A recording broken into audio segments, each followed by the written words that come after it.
आता पाहणार आहोत जिल्ह्यांमधील बातम्या। नंदुरबारमधील माजी मंत्री पद्माकर वळवी राष्ट्रवादीत प्रवेश करणार। काँग्रेसला सोडचिठ्ठी देत वळवी यांनी भाजपमध्ये केला होता प्रवेश। आता अजित पवारांच्या भेटीनंतर लवकरच राष्ट्रवादीत प्रवेश करणार। परभणीच्या सेलू तालुक्यातील हातनूरमधील महिलांची पोलीस ठाण्यात धाव। अवैध दारू विक्रीवर बंदी आणण्याची महिलांची मागणी। रक्षाबंधनाच्या दिवशी लालपरीला 36,11,000चं उत्पन्न। गोंदिया तिरोडा आगाराच्या उत्पन्नात भर। गोंदिया जिल्ह्यातील तब्बल 5,844 धान उत्पादक शेतकरी बोनसच्या प्रतीक्षेत। बीम पोर्टलनं शेतकऱ्यांना ब्लॉक केल्यानं निधी असूनही पणन कार्यालयाकडून बोनस देता येत नाही। फेरफार 7/12 तपासल्यानंतर बोनस जमा होणार असल्याची माहिती।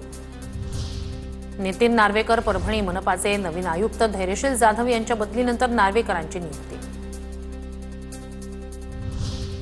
बीडच्या अंबाजोगाई पंचायत समितीमधील कर्मचाऱ्यांनी मागितली 20,000ची लाच। घरकुलाचं काम पूर्ण होऊनही लाच मागण्यात आली। संतप्त लाभार्थ्यानं पंचायत समिती कार्यालयाबाहेरच कपडे काढले। व्हिडिओ सोशल मीडियावर व्हायरल।